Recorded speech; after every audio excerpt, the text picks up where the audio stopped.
All right, good evening, everybody. This is episode 15 of Unfiltered Race Fans Only podcast. We've got a new guest today, Matt, joining us.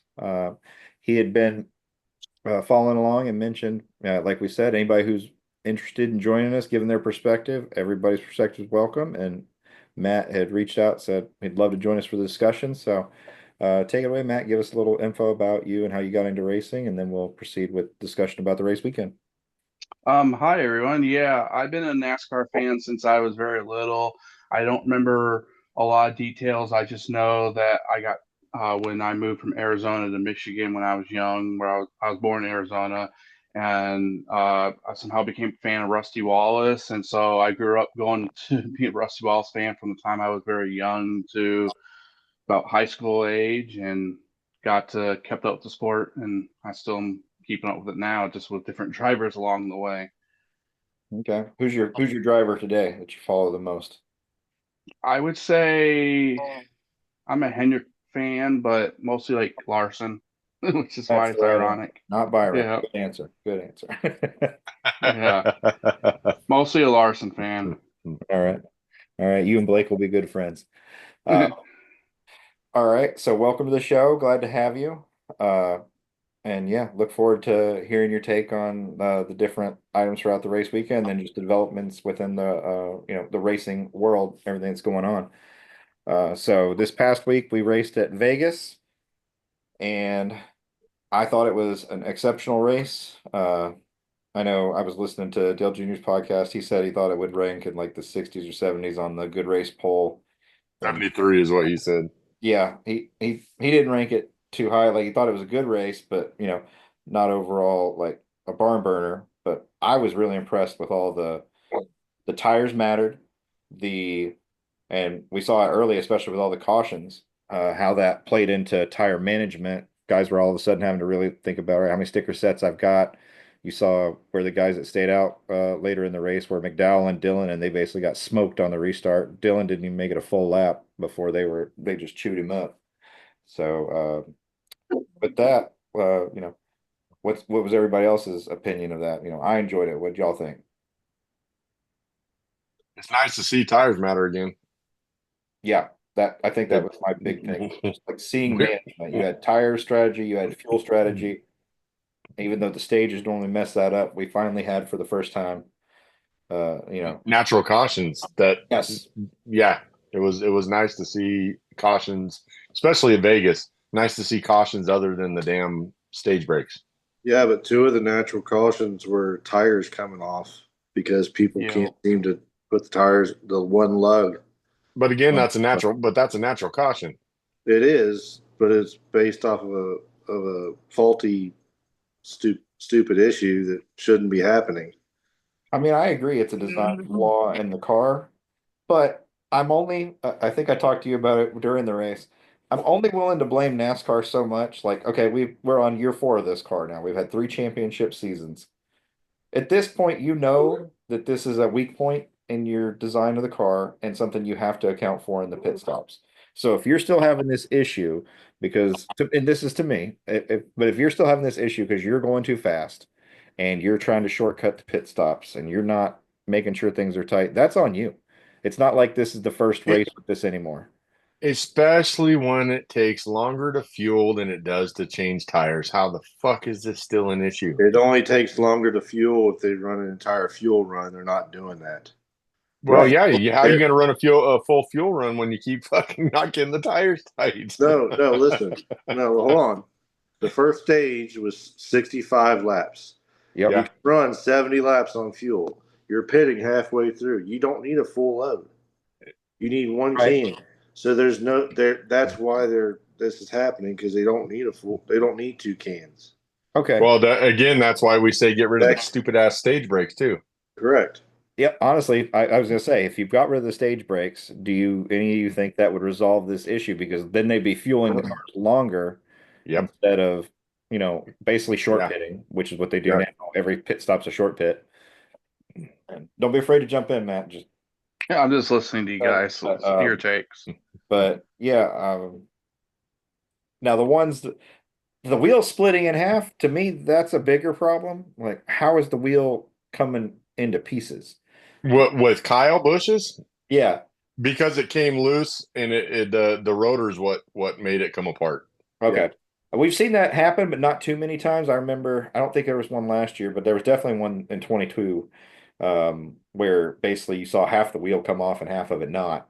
Yeah, because Uh, it sticks in the wheel well, and when it drops that rotor and hub assembly down on the wheel, then it cuts because basically the air is going to hold tire until that wheel comes apart, unless it gets punctured. But the tire actually yeah. gets stuck in the wheel well, and it doesn't allow it to pop out until that wheel comes apart. Okay. Do you guys both think that it was a good idea that NASCAR changed the policy where the crew chief doesn't get kicked out now because of that? Yeah, they have nothing to do with it. Yeah, I'm for the suspension of the two crew members as opposed to and it should be the tire changer and the probably the jack man if we're picking people. The, Not the the gas old guy. the old penalty was the crew chief would lose 4 weeks, and the crew chief doesn't touch the damn car. Yep. Yeah. It was stupid. Yeah, I agree. The crew chiefs and engineers shouldn't be touched there. If there's a penalty pre-race inspection, things like that, that makes sense because at that point you're overall responsible for the car. But I do agree. I like that they've changed it the other way. We don't have that problem anymore. Um, you know, so yeah. I just don't understand when they were designing this car. Formula One never loses tires, Yep. and the way they do it, they have a center they have a center bolt, not a lug. That that thing comes out as this long. Yeah. They put it in, and it's set. And we're doing a lug, and if you don't look for a little small pin Go popped up, go get mom. you have Go get. we had what 3 tires come off on Yeah. on Sunday. Yeah. Yep. It was three. Yeah. It's We had ridiculous. several penalties. And we would have had a fourth had Christopher Bell not stopped and his teammates co-opetition. Yeah. All Yep. that's a whole nother discussion. So, you know, do you think that's fair or foul? Like I think it's I mean, good. it saved some crew members from being suspended. Well, a lot of the racing gods of the podcast world have argued, some argue that it's fair, some argue that it's foul. I am of and then on the teardown, Jordan Bianchi was basically like, if you're a solo team, you better make some friends. I'm expecting NASCAR to change this because, if you're Hendrick, if you're Roush or Penske or JGR, like we saw, not that this happens very often, but basically you've got three other friends out there that can help you. And, yes, he went to the back of the line, but Bell still ended up finishing inside the top 15. He So finished it 12th, I believe. 12th or 13th. And so he he dodged a penalty where he would have lost crew members. He dodged a penalty where he might not have even finished the race if the wheel comes off He before. would have been 2 laps down. Yep, he would have dodged the 2 lap down penalty and he dodged the suspensions. So if I was in, let's say, Ricky Stenhouse's shoes, I don't have that option.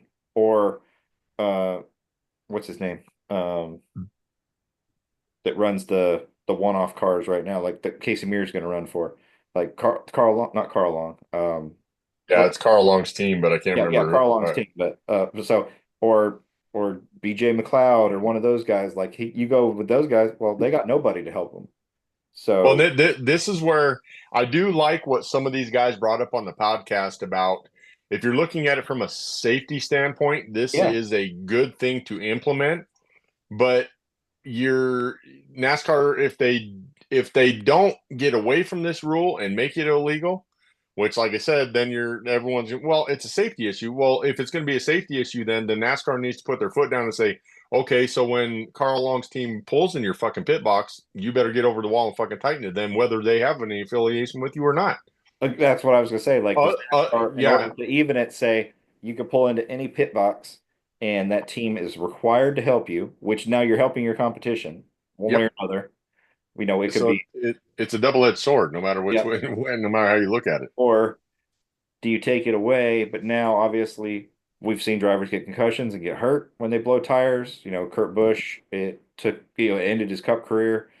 Now he's able to thankfully race again, but like you know, he was still highly competitive. That ended his. It put Alex Bowman out for part of the season. Yeah, could have So, potentially ended Alex's career if it yep. So would have gone wrong. obviously we don't want tires coming off, but Well, you've my It worry seemed is like if the older car, they didn't get as much tire problems. I don't feel like.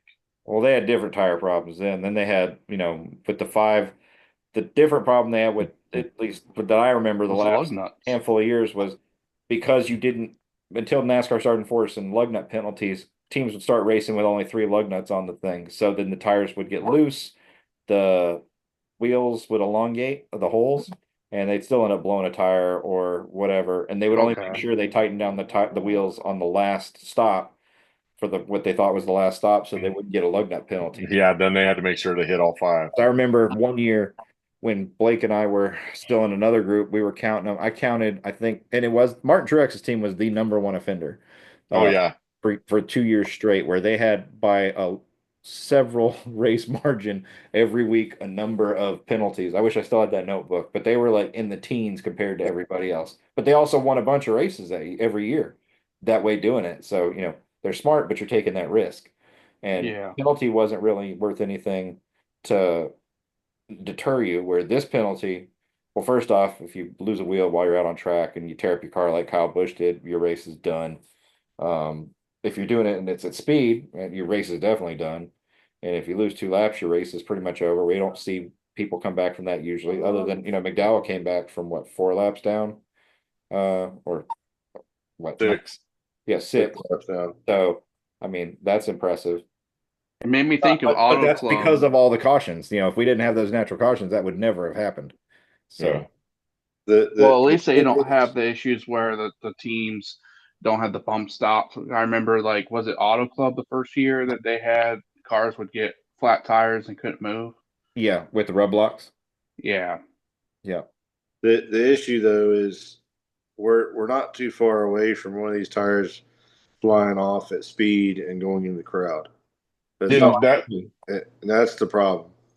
and Yep. that's what I was just going to bring up is that I think that's also something that needs to be thrown in that discussion when you're looking at it from a safety standpoint is if you're gonna take the safety route, you're gonna have to make it to where they can pull into any pit box, or you're just gonna have to go back to the old 5 lug assembly. And everyone's like, well, no, we can't go backwards. Well, you can go backwards because even if you leave a wheel loose, you've got 5 chances of that wheel staying on until it gets back to fucking pit road. Because how many times you'd see a wheel loose, but how many times did you actually see a fucking wheel come off when they were running 5 lugs? Yep. I agree. The issue with going to, well, the issue they argue, it's not impossible because we have plenty of street cars with 20+ inch wheels that use 5 lugs, 8 lugs, 10, 12 on trucks. Like there's They no don't reason. go 200 miles an hour. Yep. You're not wrong, but my point is you can have those big wheels with all those lugs and be fine. You don't have to have this singular lug that's there. The problem, to your point, like it does have to hit a certain point because it's got all those dots or whatever you want to call it, those it has to lock into the pins. If it doesn't, that Locking pins. yeah. So you do have that problem. Um, I agree with you, Chris. If you're not going to outlaw it, then you do have to widen it and say, regardless of team affiliation, if a driver pulls into your pits because they have a loose wheel, you're obligated to go over and tighten it for safety. Yeah. Or NASCAR needs to train up their own pit crew and put a NASCAR pit crew at the very end of pit road, and like you can pull in like you would if you were at a car wash for your windshield cleaning service, a little splash of gas. Be like, oh, because one group did bring this up. Okay, so you can pull in there to tighten up a wheel. What about for fuel? Oh, I didn't end up getting enough fuel. Could he have pulled it to could the 20 have pulled into the 19 and got fuel? Is there No, anything good now? that they can fight because that's not a safety issue. No, I don't disagree, but when they read Pitting outside the box. the rule didn't say that the only people could pit your car were your people. The rule said, No. Well, that's what NASCAR's actually it discretion. does say that. So That when he went to the back of the line, that was because he pitted outside the box. right, but he pitted outside the box. Yes, so it says that part. What I'm saying is, if he wanted to put in fuel, there's nothing stopping him. I'm already taking the penalty and going back for pitting outside the box. So they could have put fuel in, oh, you know what? We forgot we only we got this loose wheel. and we only got 3 out of 4 tires. Hey, change a tire. We'll swap tire.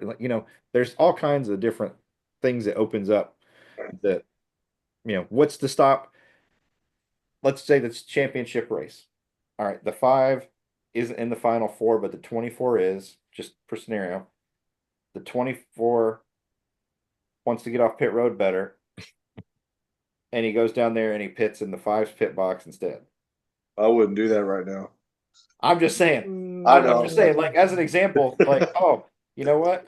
To get around the track to a better position, especially if, some of my competition's already a lap down or whatever, like, what's the penalty may not be enough. Yeah, I get what you're saying. So, and then Oh shit, the other we're thing out of was, tires. My other teammates out of the race, and they have a set sitting. right, exactly. Like that's the other thing. And then I wonder if NASCAR noticed I went to the wrong stall.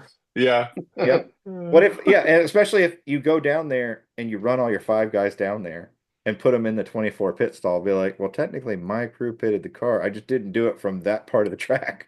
Yeah, I didn't pit outside the box because it was my crew. I was in a box. It was my crew, and it was employed by the same company. So, I mean, we're in outlandish territory, but I mean, that's what they need to tighten down, because otherwise, That's how stupid it'll get. that's how stupid it will get. You will have teams looking at it. How can I exploit this for championship game? Well, NASCAR did the right thing by doing the pitting outside the box penalty, because I think that'll make it to where nobody will try what we just brought up, because you would just basically be throwing your race away if you Hold did on. that. Okay, right, but you're pitted outside the box, you go to the back of the line. If there's only 12 cars on the lead lap, is that You're really going a the back of the longest line? I understand, but I'm going to the back of the longest line, but I'm still only restarting technically 12th. Well, if my competition's a lap down 13th, 15th, and 18th, I'm still going to win the championship.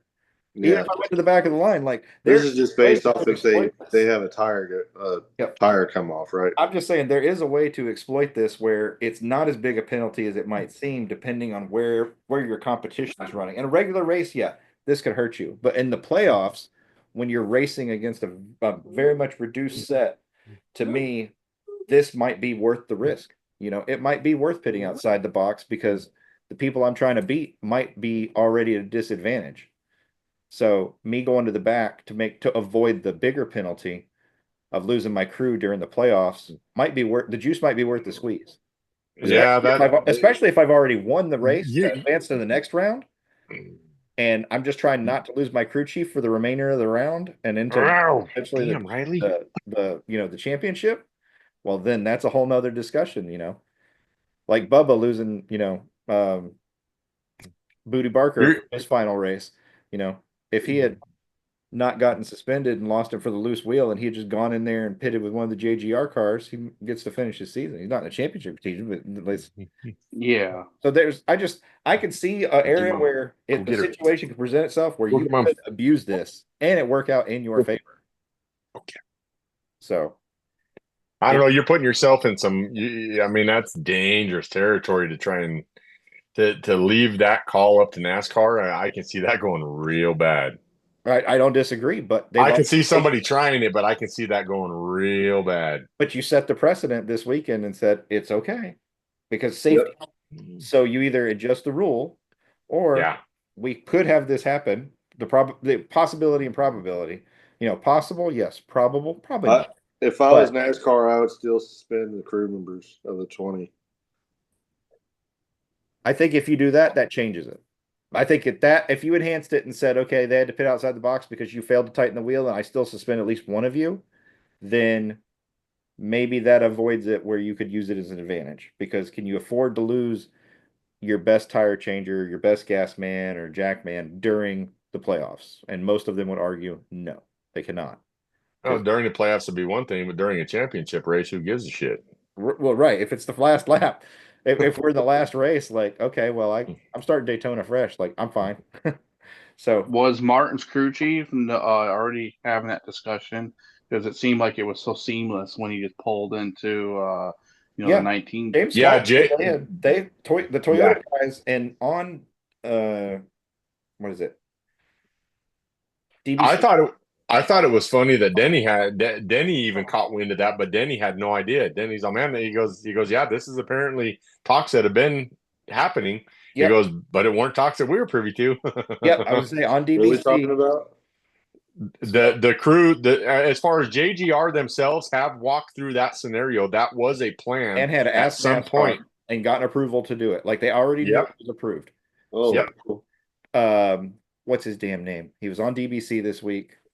I'm Uh, not watched any of it because of being on vacation. Hold on, I'll son tell of a you. bitch. Not Tommy, but Well, Tommy's always I was gonna say Fatback McSwain, but it wasn't. No, It's not it him. was It's one of those older guys, though. yep. So anyway, he essentially said he's now the director uh TRD. for TRD. He said that TRD, like within TRD, they had already scienced this out, asked NASCAR, gotten approval, like they had already had these discussions. So they had already read through there, found the gray area, and made sure they weren't, that okay, this is the penalty. they planned on leaving a tire loose. Got it. Yeah, so they were completely prepared, essentially. So Yeah, my first thought was like, what would this happened if it was during a championship race, like at Phoenix? That was my first thought for Slugger some Labby, reason. who Yeah, was, Labby. I was thinking he was the different crew Good chief. slugger. I was thinking Fatback McSwain because I was thinking like the Wood Brothers and Ricky Rudd, but yeah. Yeah, that's why I was No. thinking the same thing. But yeah, so the fact that he mentioned they'd already done it and like run through this scenario. Well, first, Talked I about think it. Yeah. just like JGR with the pit stops and accelerating the pit gun engines and all these kind of things. Like again, I give it to him for the ingenuity, like reading outside the box. I give the credit to Trackhouse for reading in the rules where most of the teams missed it about the driver exception. Um, you know, you're doing your homework. You're trying to find ways to an advantage, and I could I'm definitely sure see. there'll be a rule coming this weekend saying you can't do that. Well, again, I think if they're going to err on the side of safety and they say that's their number one goal, then I think you have to allow it. It's just what do you do as the penalty for pitting out, whether you adhere to the pitting outside the box, but also That's true. because and I think it becomes unfortunately, as much as I hate when NASCAR says it's every situation is different. I think if they were to pit outside the box to get fuel, it's a different situation than pitting outside the box to get a tire tightened up to avoid a safety issue of wrecking the car. You know, two of these things, they're definitely different. The outcomes are different.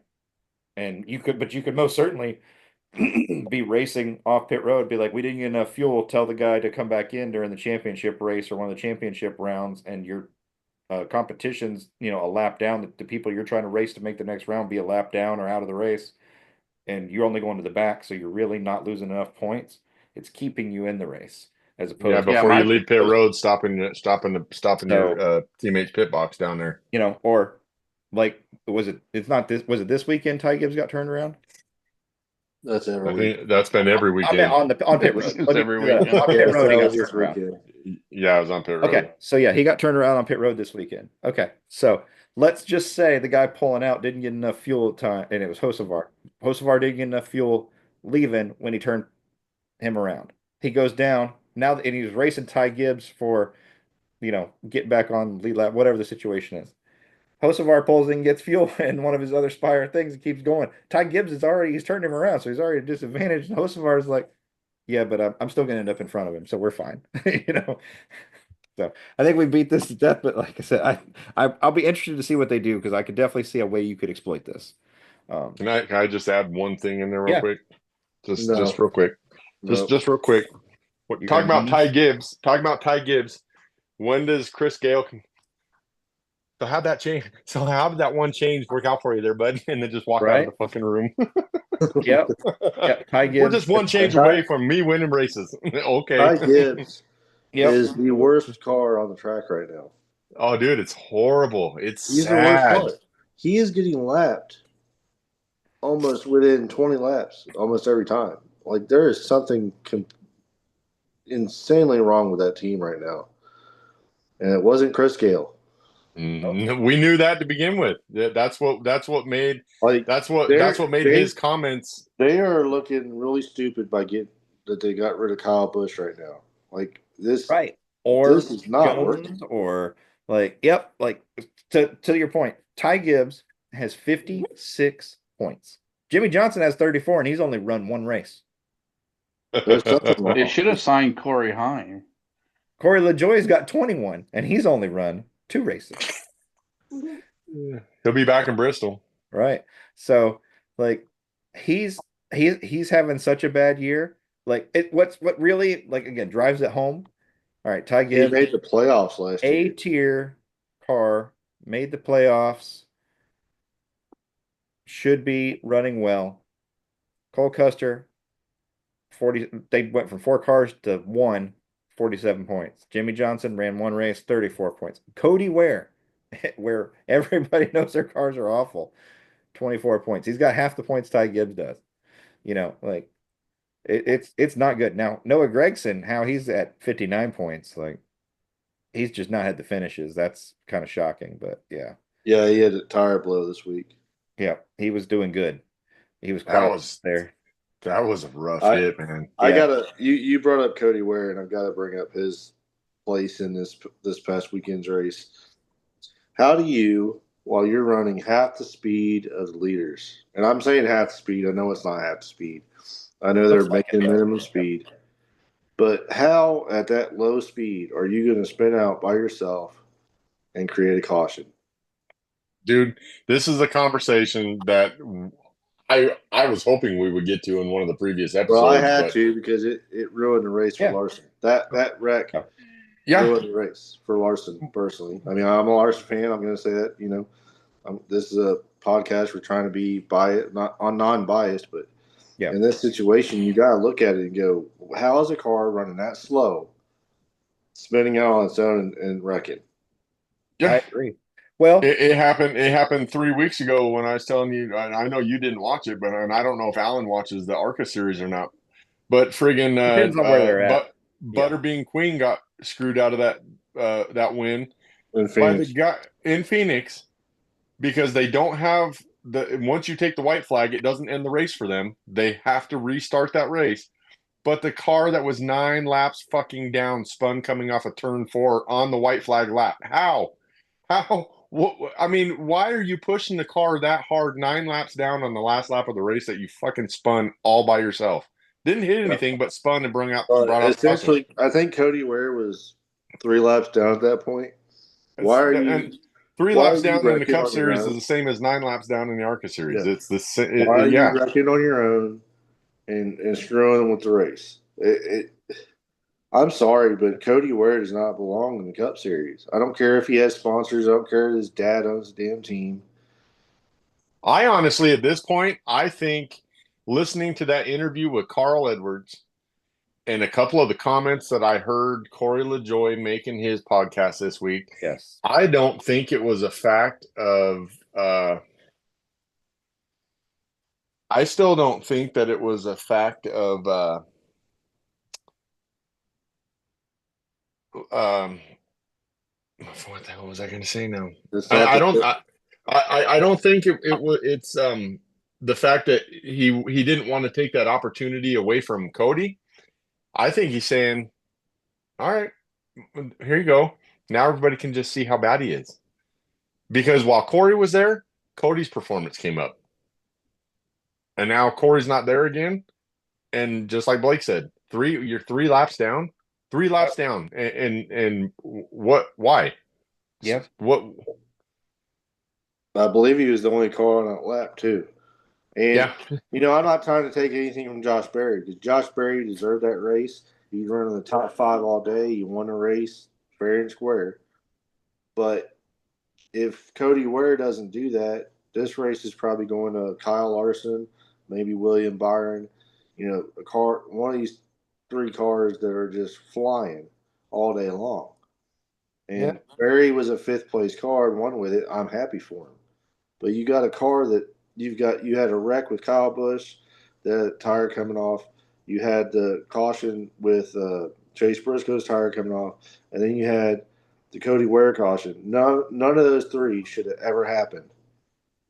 It messed up the entire race for a car that was I sent you guys in the chat the median speed. There would have been if the race had gone green flag, there would have been 5 cars lead lap, Yeah. Yeah. No, you're not and wrong. the 21 would have been right in front of the 5, uh, almost a lap down. It Yeah. shows how fast that 5 car was. But did he win? No, because we had a car that's 3 laps down wreck on its own. Now, if he would have been wrecked like by another car, okay, that's a racing incident. But when somebody wrecks on their own 3 laps down, going barely race speed, I have a problem with that. No, I don't disagree. I mean, ultimately, that's how Carl Edwards lost the championship, was somebody running back marker, wrecked on their own. That's what jumbled them all up. NASCAR, and some people say it was a legitimate caution. Carl Edwards in his thing with DBC Was last. Dylan Lupton? Yep, yep, said flat out like he openly said. I mean, I thought that was But yeah, he had the awesome. tire go flat and made it down to the apron, and they still threw the caution. Yep, Barely scraped the wall. Never completely lifted. Got down to the apron, and they threw a caution. yep, and so I mean that interview was phenomenal. First and foremost, I enjoyed the hell out of that. I thought it was very illuminating to hear him talk about, that the reference Junior's, issues with the concussions. We'll come back to the race in a second, but just if you haven't listened to that interview, it was It's a good interview. outstanding. It's Great amazing. interview. Yeah. Best part for me is he is running NASCAR through dog shit, and Yeah. he's about to commentate for him. Yep. Yeah, I'm sorry, but I think it only topped the week off for me after finding out the comment that oh, what the hell was his name now? He used to be the race director. Oh, are you talking about David Hoots? Yes. Yeah, after what David, the same week that David Hoot said that, I'm like, oh God, that's so friggin' poetic. Yep. If you don't agree with them, they made sure you got gone. Yep. Harvick, who said something about it last week? Not last week, maybe the week before, but essentially, no, it was the clip we played last week where Tony Stewart said they ran anybody out who didn't agree with them. Well, they ran David Hoots out, Yep. said you can come And he back said the same on thing. last Daytona 500, and he said that. Tony basically said they ran me out. They've run plenty of people out who didn't want to get on board with whatever their initiatives were, whether it was more entertainment, less racing, purity, or the LGBTQ initiatives or the Black Lives Matter initiatives, whatever the initiative is, it doesn't matter. If you weren't on board with it, they basically shoved you out. If it was the making calls that were more geared toward entertainment and regardless of what the rule said, you're gone. Does Mike Helton still work for NASCAR? I don't think so. I think he's He or he's he like is a with consulting role. he is a consultant with Yeah. NASCAR. Okay. Yeah. He doesn't have any authority anymore. They basically look over like, Mike, is this wrong? And when Mike says, yeah, we shouldn't do that, they're like, we're fucking doing it. He's essentially just a puppet now. That's essentially that's how I view the Steves. You've got Steve Phelps and Steve O'Donnell, O'Donnell. and then over here you got Baby Kennedy. And Baby Kennedy is God, I hate Steve's go run this down, go find out what everybody thinks about this. Then the Steves go and ask like, hey Mike, would you have done this? No. Let's do it. It's a good idea. That's how I feel like the decision making happens for a lot of this. And Yeah. Yeah. and to And the it goes the same way. Hey, Ben, what do the fans think? He has no fucking clue what the fans think. It's just yeah, what he thinks is going to be a good idea. I mean, why in the hell are we going to Mexico City to run the fentanyl 250? What the fuck yeah, is the point? on Father's Why? Day. On Yes. Father's Day, yep, Chris, wouldn't you love if you were in the East Coast? Wouldn't you love to go to Michigan on Father's Day Yeah. weekend like it used to be, Yeah. yeah. and go to a race? But now on Father's Day, guess what? If you want to go to a race, you got to go to Mexico. I mean, not to make it political, but like if Mexico's so fucking awesome, why do all their people want to come here? Why do we Yeah. need to go there again? I'm Exactly. sorry. Like, I'm sorry. Um, Now we are allegedly going to go racing in the 51st state of Canada here, in 2027. 2027. So, or 2 years, yeah, 2 years from now it says. So that'll be good. This, I genuinely don't have an issue with going to either one of these other than it's road racing. We were an oval sport. And when you look at the bigger picture, NASCAR sold, and we're never going, we said it last week, like you're never going back to, you didn't have time to join this, SoCal. but we're never going back to Auto Club. First off, what they left of the track is surrounded by warehouses now. So there's nowhere for fan events, parking, anything like that. So, and Dale Jr. said he thinks they'll sell the rest of it. And I had said the same thing. I think they'll sell what they have left. There's not enough room there to do what they wanted to do. And now it's just like, how long can we placate or string fans along? And it's And that too was expensive to build another track. Like they will never yeah. build another one because of the cost. And that was a big question that was brought up beforehand. And everybody asked, if you're selling all of this property, where's everybody going to park? That was a question when this was even an first brought answer up. put out there though. Yep. Those surrounding areas agreed that if they built a small track there, that you could park there on their land, on their what warehouse land or whatever.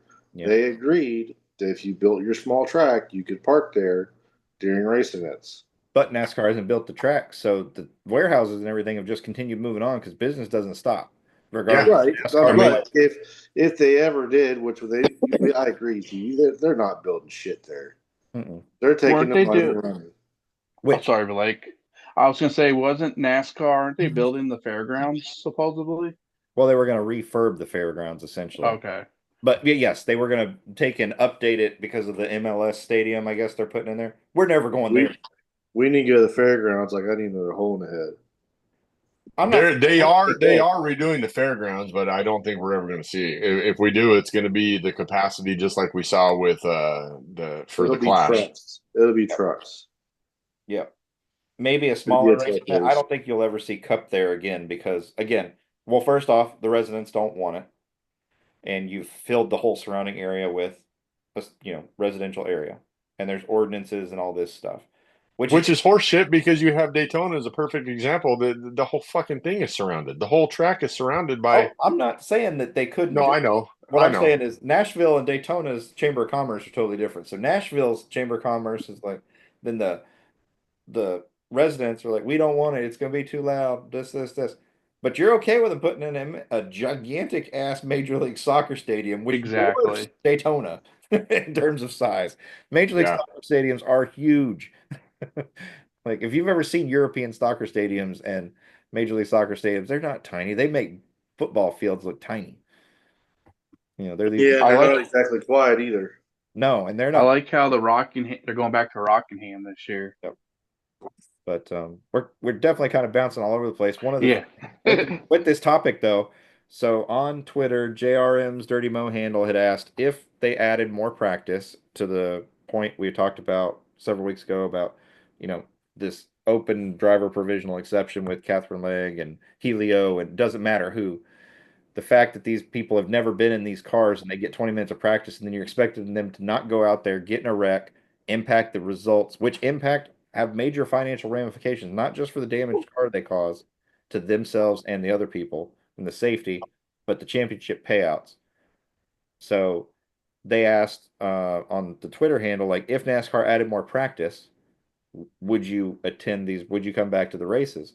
And I put yes for my answer. I said the reason why I stopped going primarily, like we used to, my uncle had season tickets and my dad had season tickets to Bristol. He had season tickets to Richmond. I would go spend Friday, Saturday, Sunday in the fall there because that's when they had trucks nationwide and Nextel.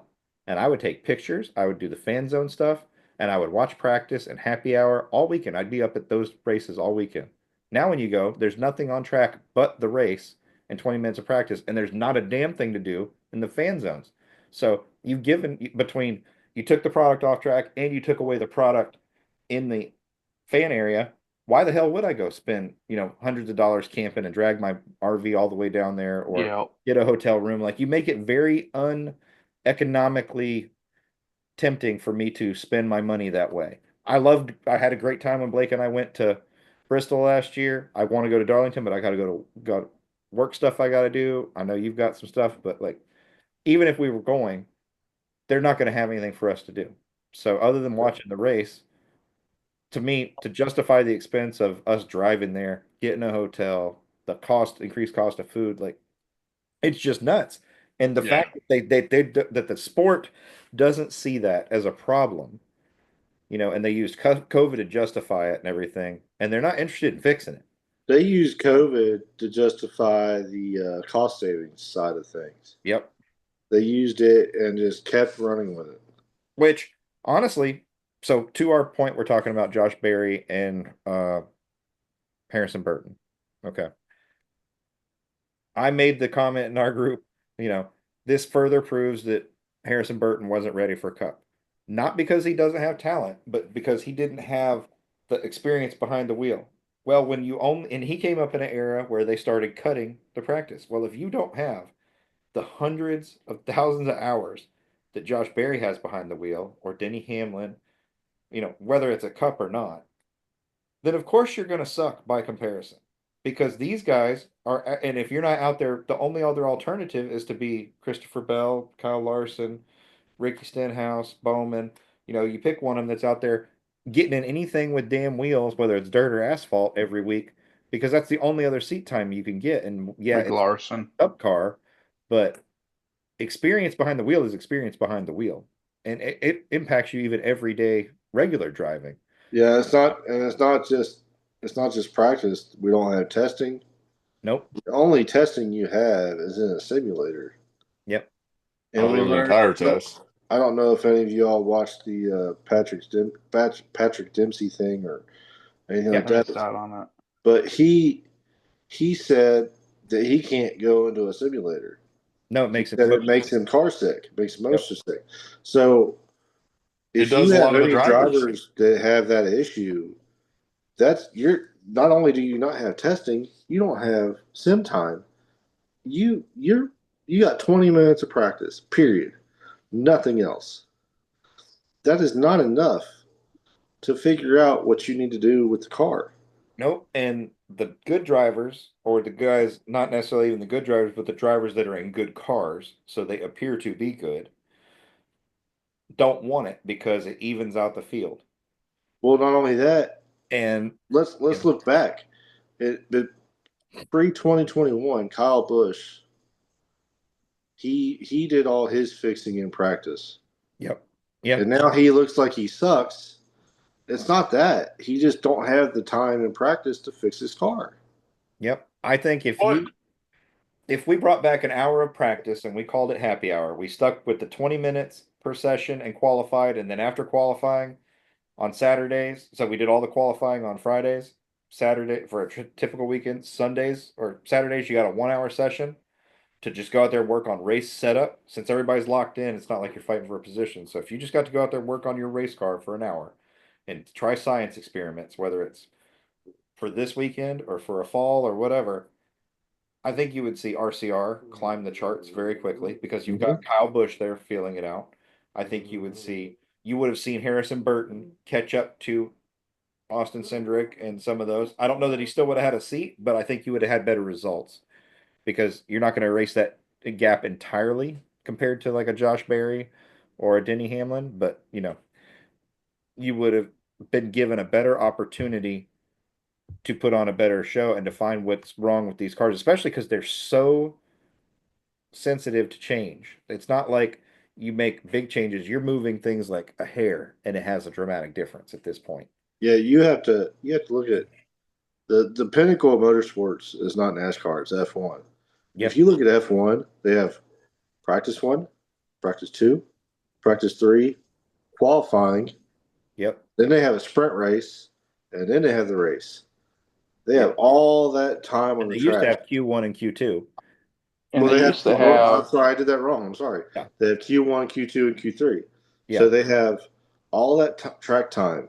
NASCAR is 20 minutes. Yep. But my big thing on that is if you're going to give them that much practice time back, I think the point that you're making, and I heard a lot of the same stuff that I think you were hearing in the podcast this week as well, on bringing the practice back. The only problem is these cars are so locked in. There's only so much adjustability they can even Yeah, do but on them. Though they can't go in and make giant changes like they used to. there is adjustability though. They can go in and change a spring if they need to. 20 minutes, they can't change the spring. In Well, truck, and yeah. but I mean, even if you change Well, a so there spring, are there but are there's a lot of adjustments. There's a lot of stuff that I think these teams do need to change that they have to lock themselves into by what they're getting from the sim, and then once they get to the track, then I mean, I think they can make some of it marginally better, but I don't think you're going to see the gaps close up like these guys are worried about. well, I think perfect example of this was this weekend for SVG. He blew how many tires? If they had had Three. if they 3 or had 4. if they had had an hour of practice, they more than likely would have found the problem in their geometry that was causing him to blow those tires where it was rubbing. Yeah. But because they didn't, you had 20 minutes, maybe it didn't Yeah. you didn't see enough of it to they didn't wear enough And to then in Phoenix, you had the 71 was blowing right rears left and right. Yep. Yeah. And so now, yes, there's only so much you can do to these cars, but you can adjust the toe angle. You can adjust the shock heights. You can adjust the way the diffuser rides. You can adjust the normal things, the wedge and stuff like that. So there is some stuff, and I'm pretty sure still you can adjust the mapping of the like the ECU, the port mappings and stuff like that determines how you're, are you going more lean for, you know, are you going for more power or more fuel mileage? Are you rich or are you lean in your fuel mixture?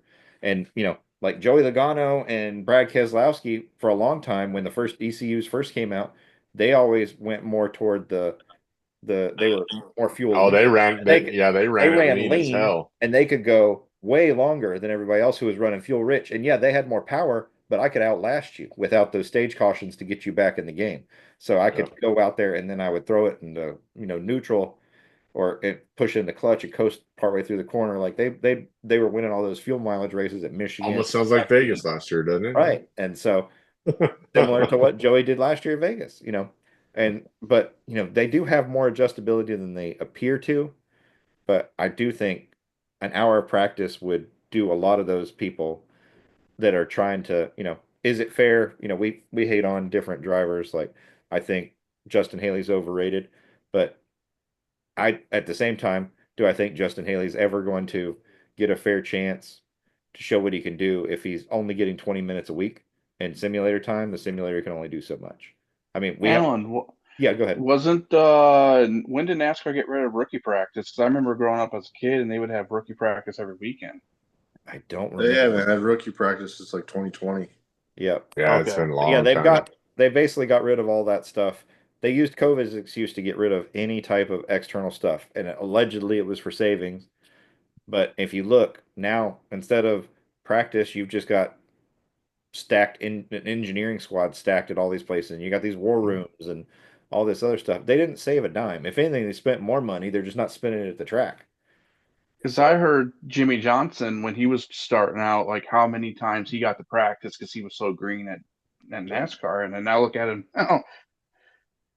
Well, I mean, a perfect example is we lost Haley Deegan to F1, light, IndyCar. or sorry, IndyCar light. So Indy next. If she came into trucks from K&N right when that happened, that shift to all right, no more practice. If she had been given the amount of practice necessary, she's probably still here. In my Yeah, mind. she's probably in a really good Xfinity Ford Yep. drive too. But not having the opportunity to, I think if she had had the same opportunities Danica Patrick had, not with the teams, but in terms of time on the track, I think you have a much different result than her. I agree. I don't know what that looks like, but I'm for sure that I feel very confident that she would still be in this sport right now, as opposed to, well, she didn't pan out. So, there's tons of drivers that are going to be like her where, yeah, you didn't produce, but are you getting fairly evaluated? Not really. I agree with you on that. So, let's see. So with the race itself that we went really far away from. Yeah, we got really far away from the race. So, uh, there was a lot of stuff that went on this past weekend. We had a bunch of tire issues. We had Yep. the only true real wreck we had. The only true caution we had was the Noah Gragson right front blowout. Am I wrong on that? Yeah, I think so. Because everybody else, when they blew him, was able, like SVG was able to get down for all of his. Um, I think there was one caution well, for PG. One of those cautions was for yeah, us. and then Blaney, Uh, Blaney's Yeah, the Blaney wreck. the Blaney wreck where he got crowded by Bell. yep, Now I will say, so five wide, with Kyle five Busch wide on the being track is dumb getting as hell. wrecked or having the tire issue, I thought it looked awful stupid. I get that it's the rule, but I'm already how many laps down when I came out of the garage and making my repairs, and then you're gonna park me on pit road for two more? Like, why does it fucking matter now? Like, I'm already how many? Yeah. I'm done. Like, just let me go. Yeah, I didn't I thought understand that that looked either. I was awful like, "You're gonna stupid. hold him Like, 2 more laps? Oh no! Please stop! Don't do yeah, it." I'm sure he was in there like, He's probably laughing. He probably keyed up and laughed more than likely. yeah, be like, I might have to it go just on. looks stupid. It just I might have looked, to go on Max and find out if he was like, "Are you serious?" yeah. I was just watching that, like, Yeah, especially the old Kyle Busch with two middle fingers up in the air, the official oh, to standing the in front of his officials car. back in the day when it was like, Yeah, Yeah. that was yeah. awesome. That was Uh, awesome back in the day. But as far as strategy goes, I think this race turned on its head when the 51 wrecked. You Yeah. had the 24, the 5, and a bunch of front runners. They came down and got fuel. They were playing the fuel. They were playing the 22 fuel mileage game, Yep. and they came down and got fuel. And they got And a at the really time, quick. that's when Joey Pitt, blew his stop. So I mean, they were coming, right? Well, the funny part was Joey stayed out at that point. Yeah. And so some funny shit here. So Larson, when the caution came out at the time, and they all everybody pitted, and then they had a caution a few it was like 5 or 6 laps later, and that's when they came down and got fuel. But when that caution came out, he like said, now the Penske teams can make it Yep. because of last fall. And Yeah. Cliff's like, I don't know. I'm not sure if they can or not. He's like, I think they can, just being smart ass. Yep. But I think that's where the whole race turned on its head. The 51 wreck. Uh, you had all the fastest cars, the top 4 fastest cars came down, got fuel, and were playing the fuel mods game. And and then later on, the 21, the 99, and the guys, the 22 even, they stayed out, and they were able to get that late caution to set them up for the 21 for the win. I will So say, like, to your point, like they played the fuel mileage strategy, but I think they played it too soon because when they did, their tires weren't new enough compared to where everybody else was running at the they time. only had when they took the fuel, they only had 3 laps on their tires. It was Right. a really So quick caution. So so I'm they just were saying, like, they hoping it weren't would able go to make up a lot green of the entire ground. way. Yeah, they weren't able to make up a lot of ground, which I was No, like, they weren't trying to make ground up. They were just trying to make sure the fuel lasted. But that strategy with the way the race is playing out, they were never going to go 70 laps without a caution. Just no. wasn't going to happen. And No, with that's all the problems we had all day, I don't know why they still tried to play that game. I don't know why they even considered it with all the cautions we'd already had for tire issues. SVG was still in the race. You had a guaranteed yeah. caution. Like, And it ended up being the 4. The 4 yeah, blew out the right front tire, but yeah, the 21 crew, the 99, they all did a really good strategy yep. strategy game. The 21 ended up winning. They deserved the win. They had a top 5 car the entire day. And I joked with Chris after the race that during the race I called him, and he was on his way home from Vegas, and I said, "Man, that Josh Berry's going to make the playoffs. If he don't make it, I'll be shocked." Well, I was right, Chris. He's Yeah. he's in the playoffs. So, so we've seen him already be like very quick with the Wood. He ran well in the Clash, qualified for the main event. Which is, his bread and butter when he comes from short track. Then you go and we get to Daytona and Atlanta. He's up there in the mix at different points. Phoenix, or nothing really to write home about with Coda, but Phoenix finishes top 5 and is running well. Then we come here, and he's already up there, just going along. Like, I don't think this. More importantly, I don't think this is the last win he's going to have this year. I No, think he's going to have a couple more. I think he's going to Um, have 3 to 4.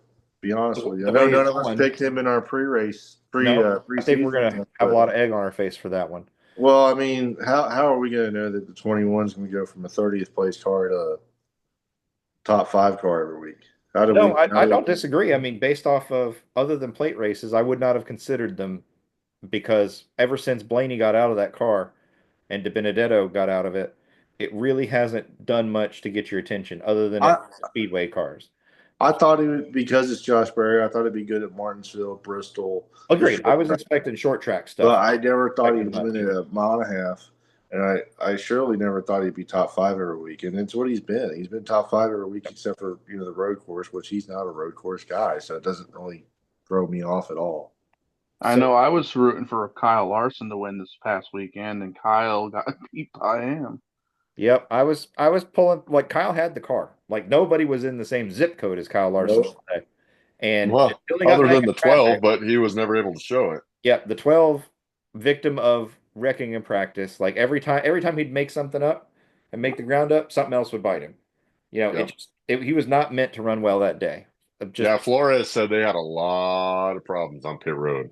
but the other guys that have been, that were impressive this weekend, this was our first mile and a half. This is where this car shines the most, and you get your first real taste of where everybody's at. Phoenix was our championship, but AJ Allmendinger, Colleague, they were out to Well, lunch last Almonding year. was They amazing. were they were a mess last year, and this year, like, all right, at Coda, Ty Dillon was in the mid, 10 top 15 to 25, With a wrecked car. with a wrecked car. Um, they had the right strategy to win Phoenix at one point. If the red, yellow thing played out a little differently. AJ's up there in the top 10 most of the day with speed. I really have to say I was curious how it was going to go, but what I see happening with the move of bringing over Ty Norris from, because last year that was a big piece of news and nobody really paid too much attention to it. Ty Norris going from Trackhouse to Colleague, and he helped Justin Marks get Trackhouse up and going. I thought that would help pay dividends for Colleague, and I think it has. I think it's kind of got them restructured and pointed in the right direction, because last year they were just like, oh, we're trophy hunting, doing whatever, and they were just a mess. And Well, they seem to have their ducks in a row this year if already. you look at Ty Norris, I mean, everything he touches turns to gold. Yeah, But I mean, he then was at MWR and they became competitive. DEI, he DEI. was at DEI. They ran great. When he went to Yep. MWR, they ran great. He goes to the track house. They run great. It So just I'm it kind of makes you wonder, why does he keep getting shoved out of these teams? Like, what is he doing? well, I don't well in this case, Justin, when he talked to Dale, it wasn't Justin didn't shove him out. Like, Colleague came and talked to them like, hey, can you basically, because Trackhouse and Colleague have some kind of relationship, like, hey, can you help us get point in the right direction?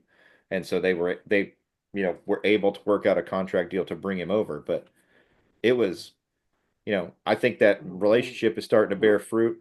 I will not be surprised if Ty Dillon wins a race this year.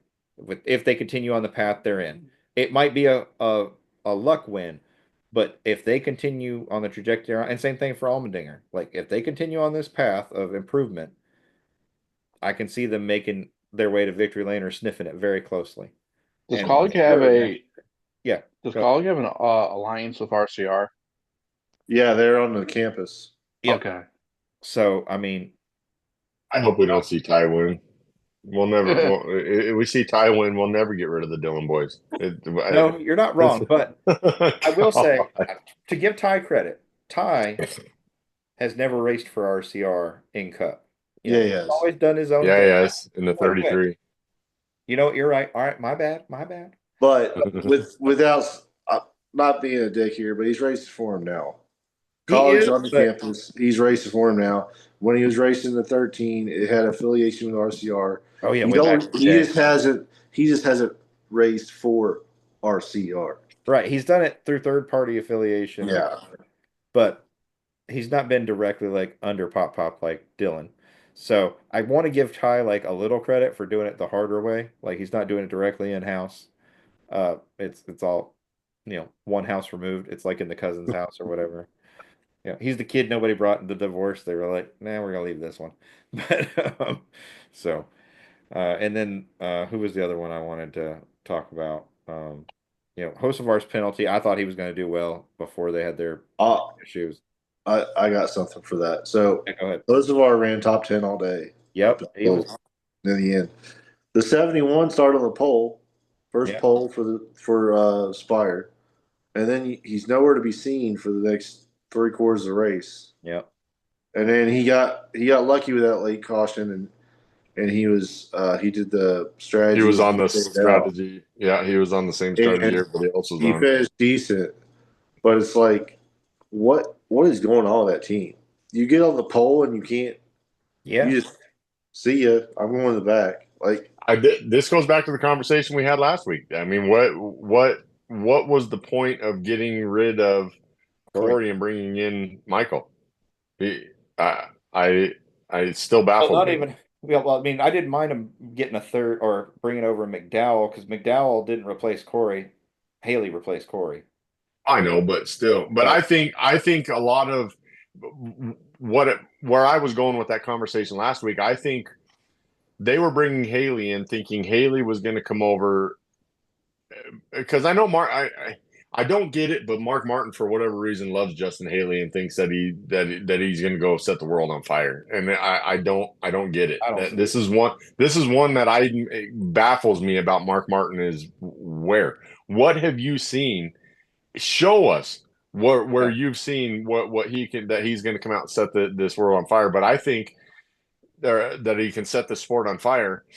But my point is, I think they were looking at it. Okay, well, guess what? We found some way. There's got to be more behind the story that we just aren't privy to with what happened Yeah. with Corey. Well, Um, and Corey did say like HMS or Brad said HMS had a part in it. Okay. What does Mr. Hendricks see in it where he's helping Haley inspire like this whole deal compared to because I think like Brad? dumbass is listening to Mark Martin. Yep. This is one part where I can actually say I don't agree with Mark Martin. I love Mark Martin. I've been in Mark. I mean, you can see behind me, but they've got this one wrong. And the fact I think they should have left Corey where he was at, not brought in Haley, and brought Michael McDowell in. But I think they were bringing Michael McDowell in to say, okay, well, we can let Corey go and bring Michael in as the leader of the team Yeah. instead of giving Yeah. instead of giving Corey the legitimate opportunity of saying, guess what? I fucking helped you build this fucking place and let him continue to lead. Yeah. Yeah. No, I agree. Because Corey's been around long enough now. He's getting to the age, even though McDowell's older than he is by a few years, he would have been the leader of the team. He's been there long enough.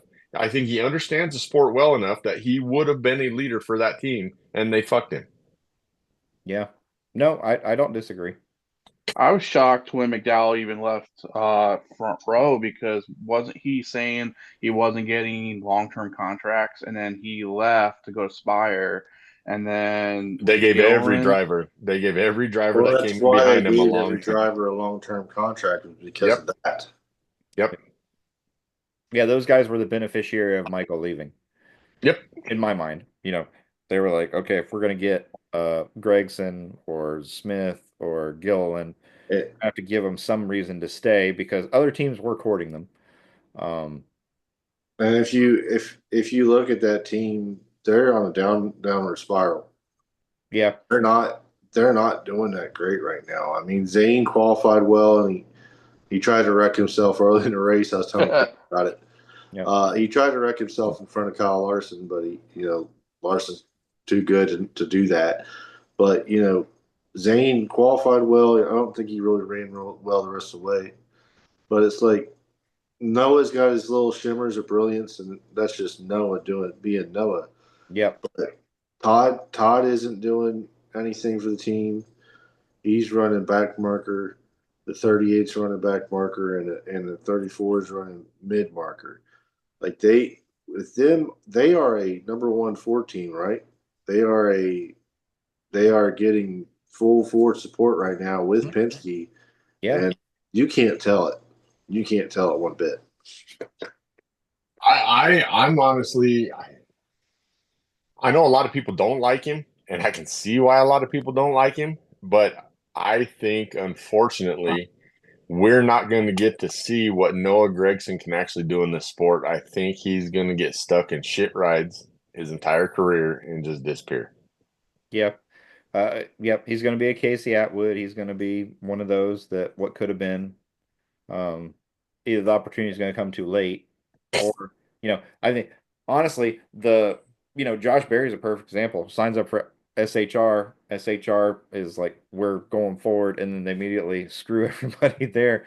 And thankfully, all these Yeah, guys land rides, him and and Barry both ended up in the same boat on with that team. yep, and Barry ends up over at Penske, ends up in a way better situation, the winner of the last three championships.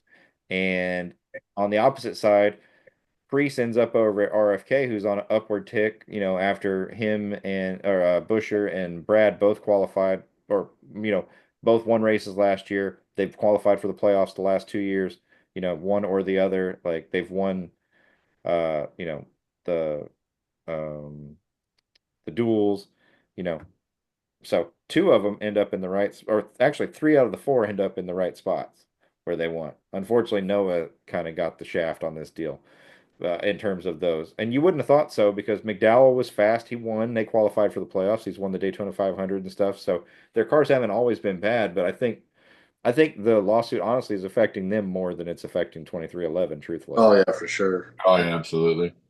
Where This and the one thing that really doesn't get me is Noah brings a sponsorship with him. mhm. Yep. They Yep, he's sit got and that talk time with and Bass talk and Pro and talk and talk. Well, not only that, but Noah goes out like everybody was sitting there. Who was it? They were just talking about it in one of the podcasts I was listening. Oh, in Corey LaJoy's. They were talking about the sponsor that he had this week. And they said that was a sponsor that Noah went out and got himself and said, "Hey, I want to put these guys on the car." Noah went and got that sponsor. yep. Noah's very good with sponsorship for sure. Yes. Um, I agree with you. I hope that's not what happens, but I could very much see that happening. Just like, the guy that we've talked for the past couple weeks needs to like get his act together because his replacement is sitting there waiting in the wings. Suarez finally had a flawless day. Was in contention to win. It vaulted him 10 spots in the playoff standings. Puts him back in the conversation to at least qualify for the top 16, even if he doesn't win. But you saw that all day, him and Ross were going at it. They looked like each other's equal for the first time in quite a while since It Didn't Trackhouse they ended. didn't Yep, they have a pit road screw up too? yep. And it makes you wonder why the 88 is so far off.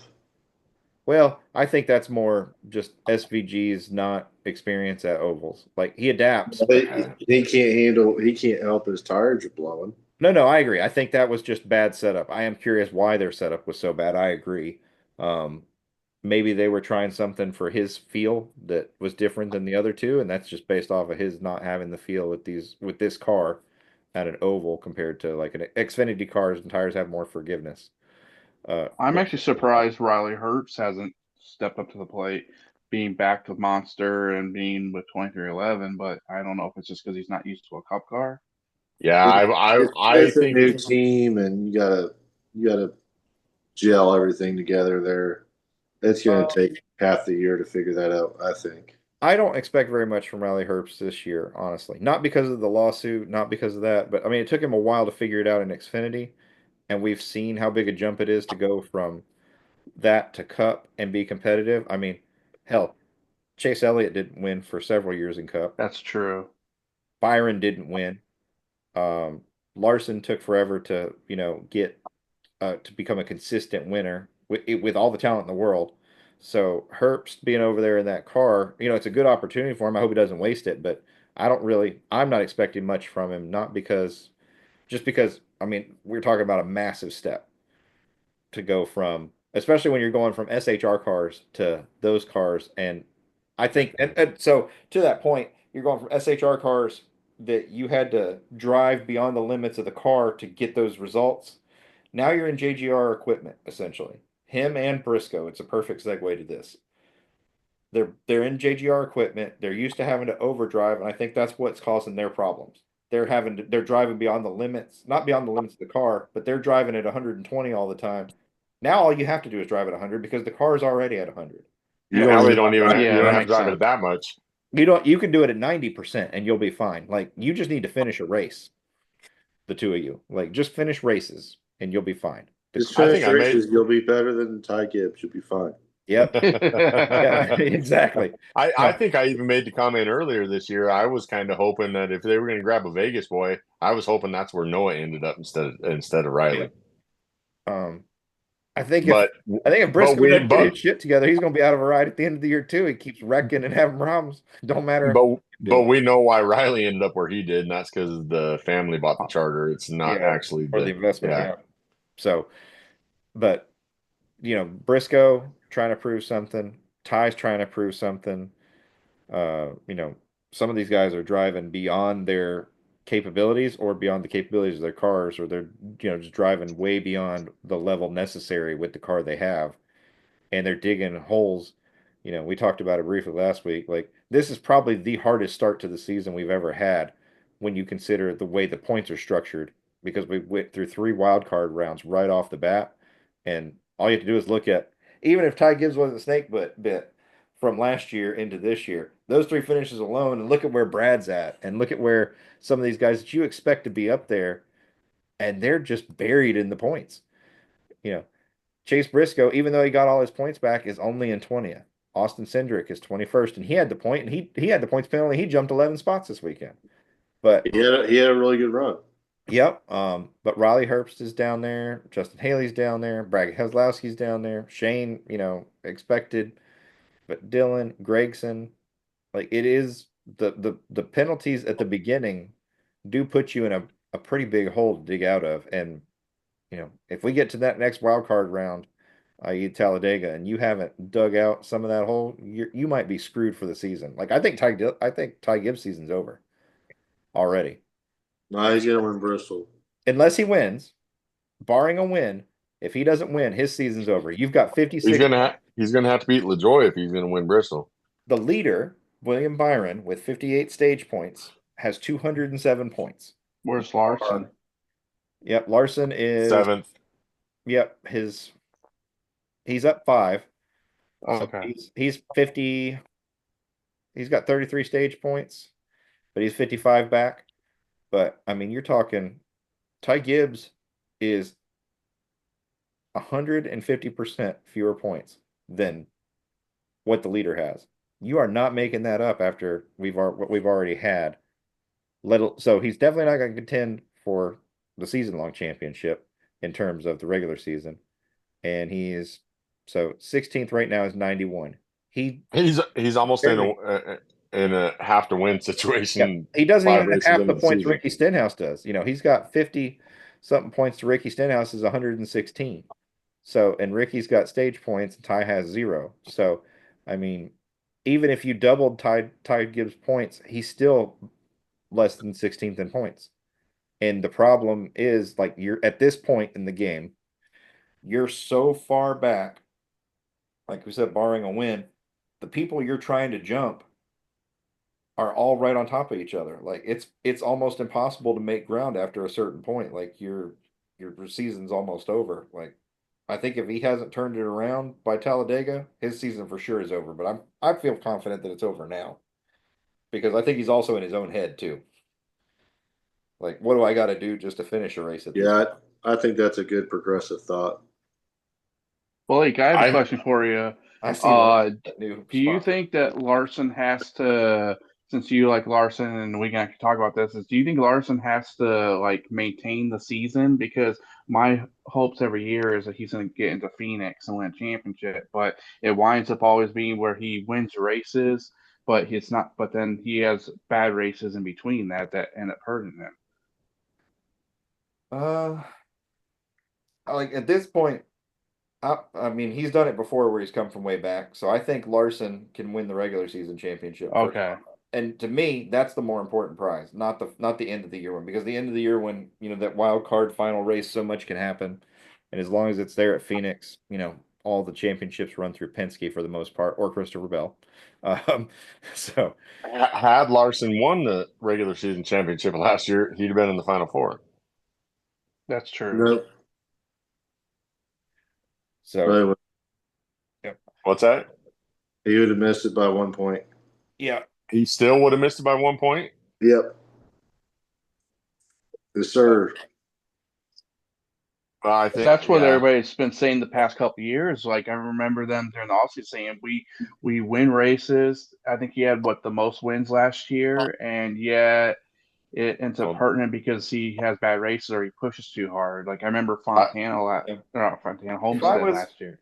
if I was Carl Larson, not that I'm sure I know he's openly said he wants, another championship or two. If I was Kyle Larson, with the talent I have and the team I have, I wouldn't even be focusing on championships, like not the end of year championship. I'd be focusing on racking up as many regular season championships as I could, because that's the true measure of consistency, and I think they're going to be worth more than this lottery championship we've had for the last decade. That makes sense. On top of it, and when you look at the Hall of Fame, I think ultimately those will be valued more long term. But I would be focused on where I am on the win list. I would just be trying to rip off as many, forget the championships. I would be Yep. trying to climb that win list. I'd want to get into the 60 to 70 range, where you're up there with Kevin Harvick, Denny Hamlin, Jeff Gordon, Darrell Waltrip. Like, you want to be in those area, that company. Um, I don't think he can get to, because of where he's at in his career. I think if he had started with HMS, it's a different conversation. But I think it's too far out to reasonably expect anybody to get to Jimmy Johnson or Jeff Gordon in that 87 or Yeah. 5 range. But I most certainly can still see Larson getting to where Harvick is at 60 wins. I can see he's that. he's almost at 30, so Right. 80. I mean, and you figure if he's only 32 years old. If he at least, even if he only goes till he's 42 and wins 5 races a year, that puts him at 60. Right. So I feel So, like if I were him, that would be my goal. Or Forget no, that puts not 60. That puts him at 80 because forget the he's almost time, at 30. because that's too hard to control the outcome of with the current form. Yeah.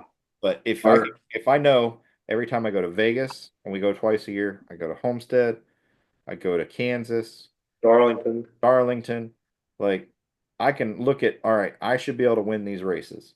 And Bristol's usually I another have one that Bristol, I've got the fastest car.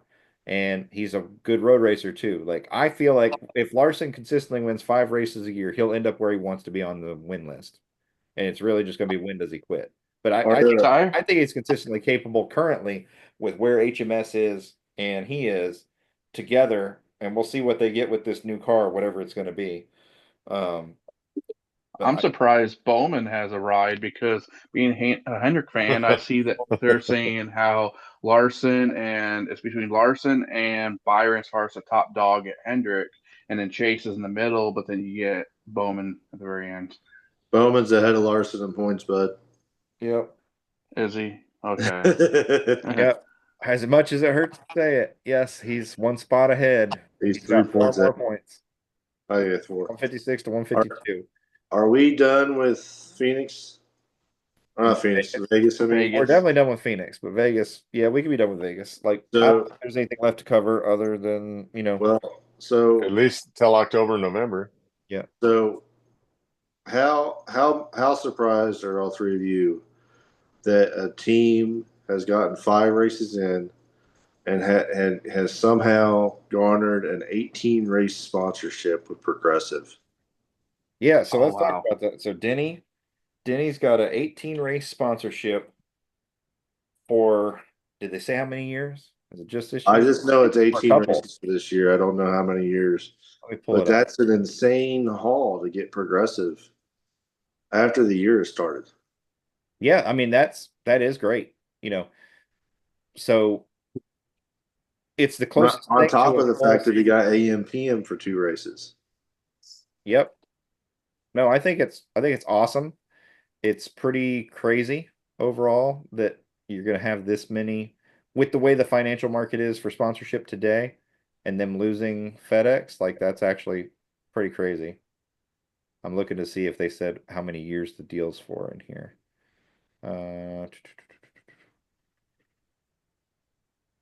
Because I think that'll impact how long he races for himself. Although Parker and Landon were joking on theirs that, if they lose this lawsuit, he's going to have to race everything for a while, which could happen. It doesn't say in the news bulletin for how many years, but Yeah, I don't think. if I it think it's matches his just for this year contract, so far. yeah, and they'll see how it goes. Does this mean we get to see Flo at the racetrack now?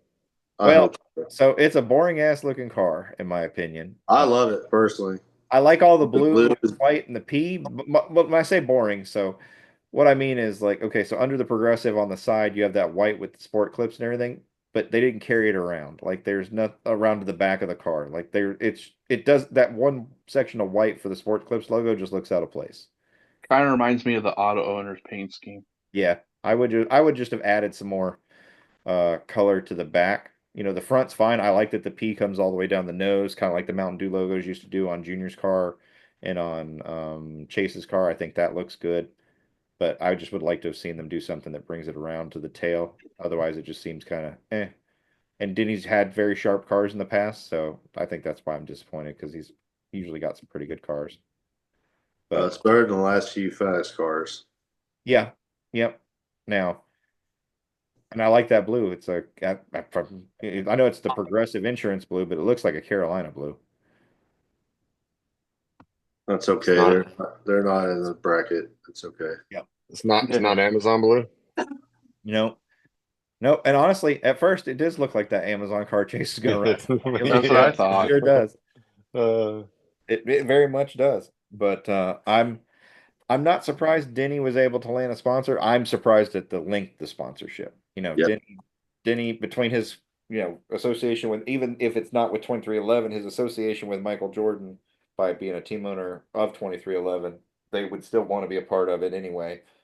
And then you're adding on JGR, so it's just I agree with you. Like it's crazy to see an 18 race sponsor this day and age Yeah. with the way the economics of the sport work.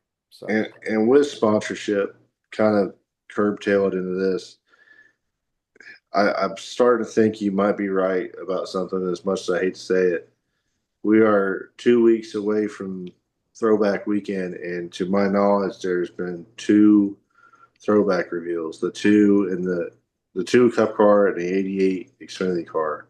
I have not seen anything else, and it's kind of depressing in a way that there's no other throwbacks being shown. well, like I said, I think it's kind of run its course for a little bit. I think it'll come back into its prominence, but I think for now it's run its course. And the current sponsors, when you're looking at it, a lot of the sponsors we have today weren't around back then. So it's hard to do a throwback with sponsors that weren't part of the sport and are trying to market their new image. You know, it's not like Wouldn't they stay in like a certain area a year and then they would do whatever they wanted? 'cause I know Basically, that they that's were yeah, they were supposed to run certain eras, and yeah, that never fell through. But a brief mention, thank you, Blake, in regards to throwback cars. So if I bid on it, people might screw me if other people bid on it. But Blake was able to get me this Harvick throwback his final year. I have the Raw and I have the Diamond Door, but they put the number one Elite up on the marketplace, and Blake was able to win it for me. So that came in the that's mail when pretty I was cool. gone. I am extremely happy to have number one in my possession. Nice. Being a big Harvick fan, and this is Battle of the beer cars. Battle of the Beer Cars. He ran that Fury run his Yeah, Allison. championship. So that completes it. I've got every other car. I didn't order the standard elite non-autographed, so this was a nice like, okay, this finishes the set. And um yeah, I'm thrilled. Thank you so much, Blake. Chris, I since appreciate you work for Yeah. UPS, I want to know this. I've been wanting to know this for a while.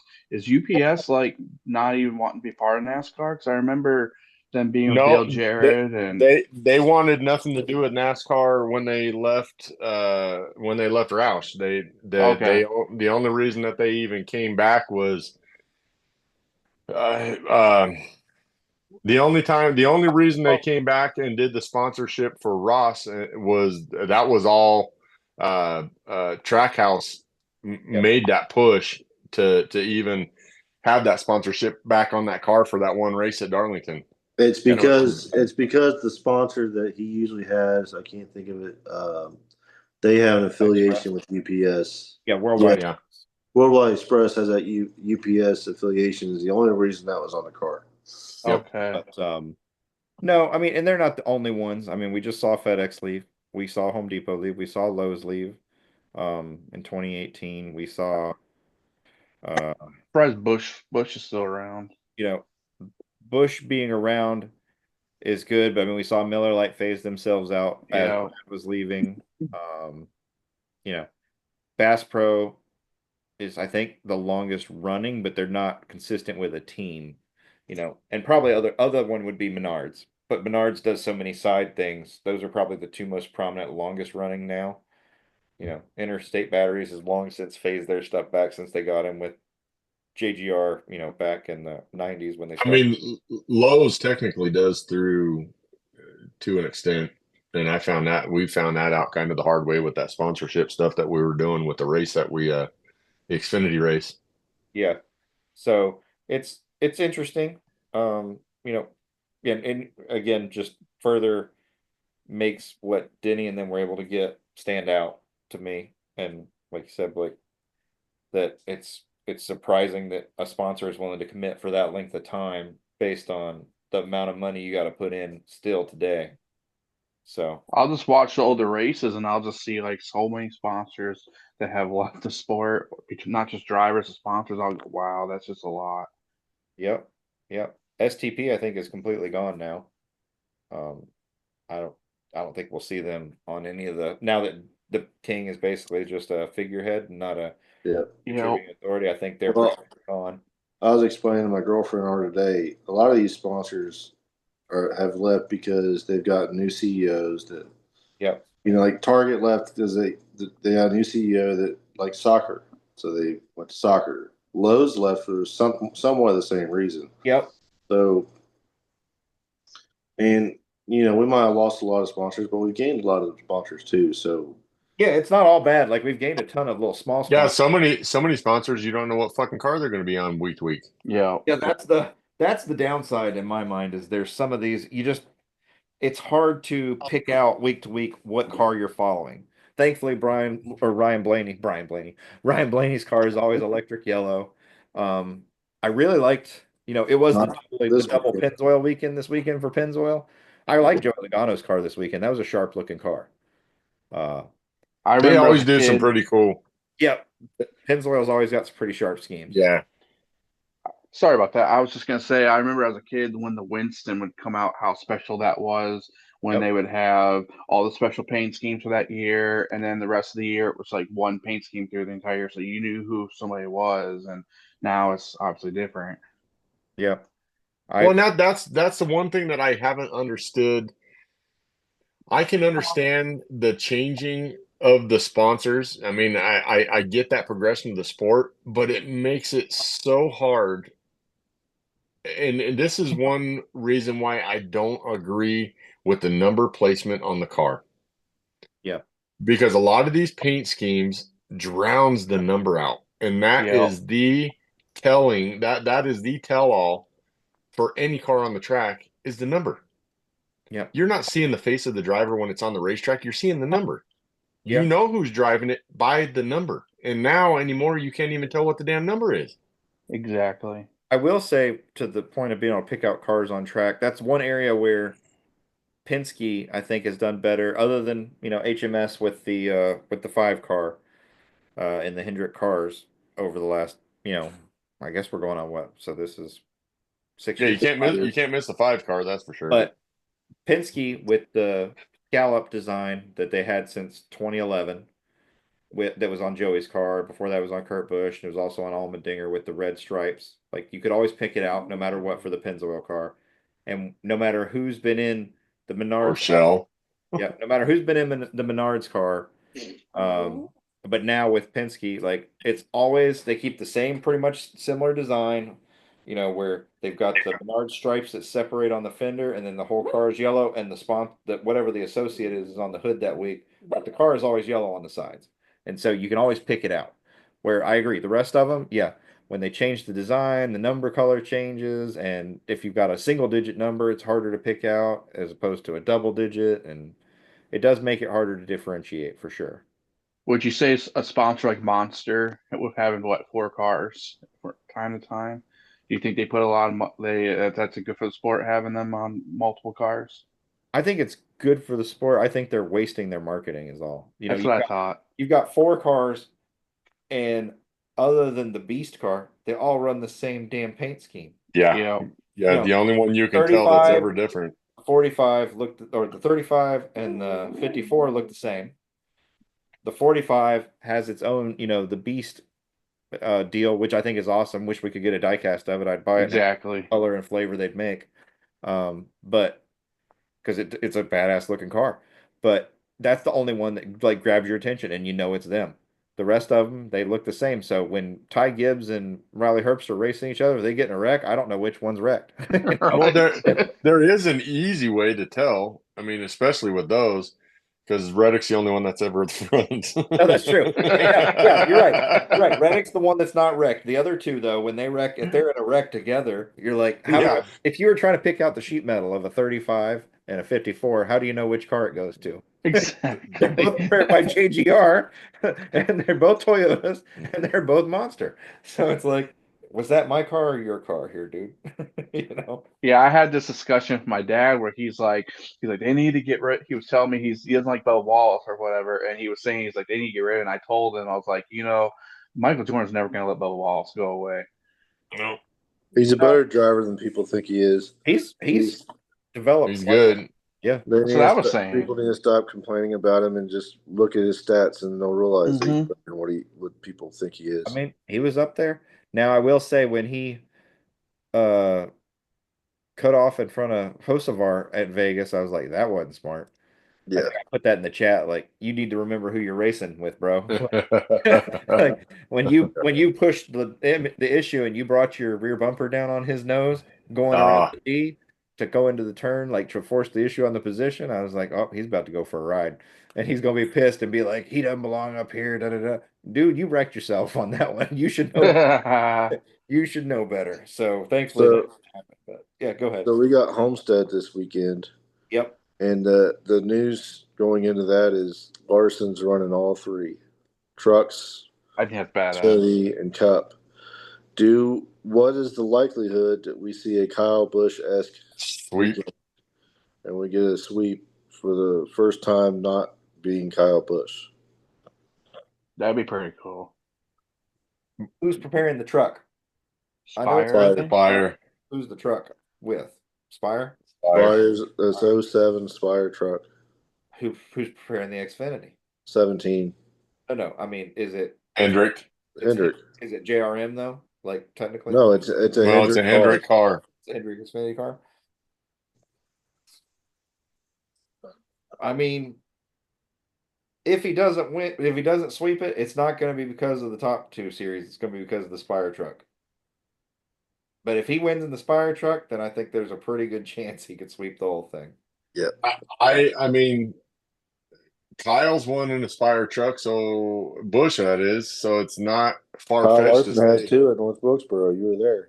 No, I know. I'm talking about I'm not talking about on a short track though. I'm talking about on a track that bigger track. On a bigger track where that kind of performance is going to make a difference. And you had Raja qualified on the pole. Yeah. So the trucks are fast. I think it's, I think it's not a possibility. I'd say it's probably 50% right now. Yeah, I think his chances are better in the lower 2 series than they are in the higher series with fucking Reddick being in there. Yeah. Reddick's going to give him a run for his money. I don't think Reddick's a problem if he keeps all 4 fenders on it personally. Yeah, that's true. Everybody else brings up Blaney's he's won this fall, but that was a fluke deal last year. He's usually not. He's top 5, but he's not really ever up front at Homestead. I think honestly, I think Larson's real competition this weekend is between Bell and uh, Blaney. Blaney. Those are going to be his two biggest problems at the Cup level. I don't see anybody stomping him at the Xfinity Oh Pride. no, And Xfinity level. honestly, The only person I see him at Xfinity level is maybe Allgaier.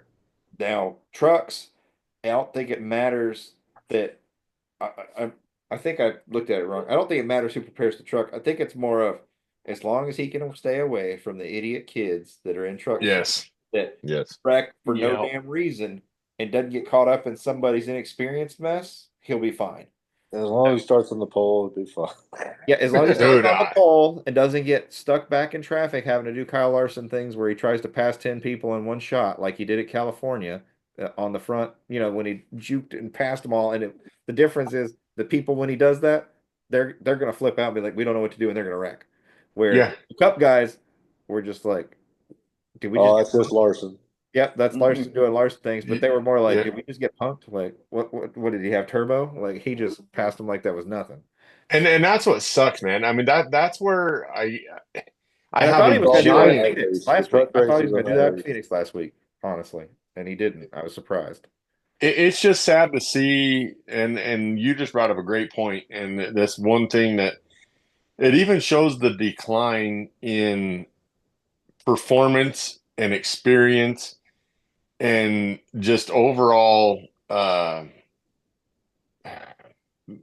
just Kyle Busch used to make those moves. Yeah, And in the truck race, they didn't lose their shit and half the field fucking wreck. yeah, yep.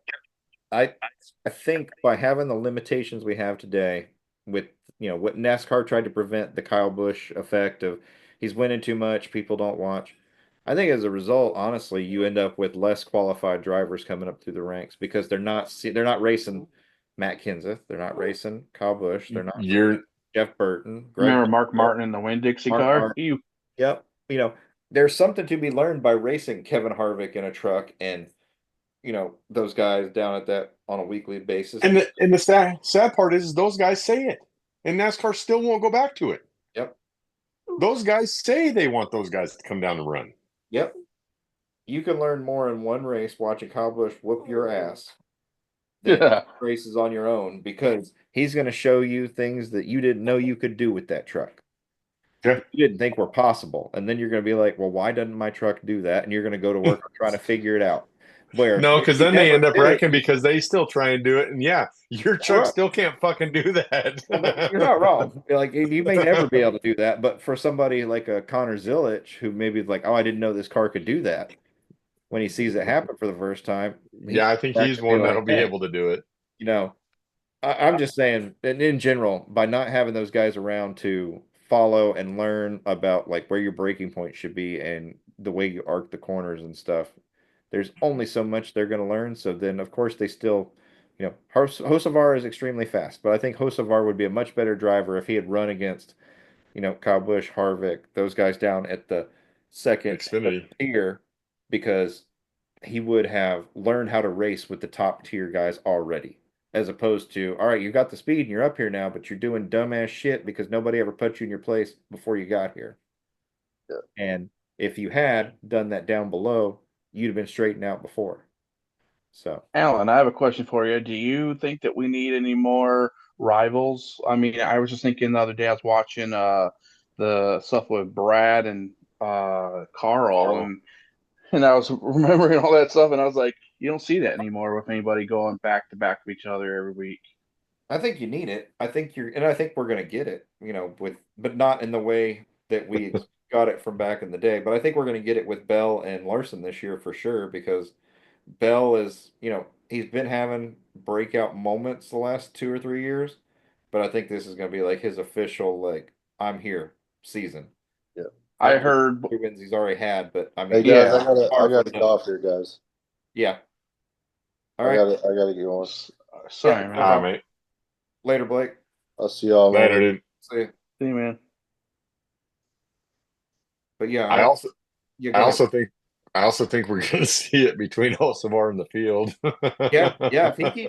If he doesn't get that car, start learn how to race up there clean, it won't matter how fast he is. I mean, I agree with Harvick. Like, do it, go. But you'll learn through the experience. Like definitely don't do what Ross did and change how you drive Exactly. overall and be less aggressive, but be smarter. Like again, you've got the speed to be up there.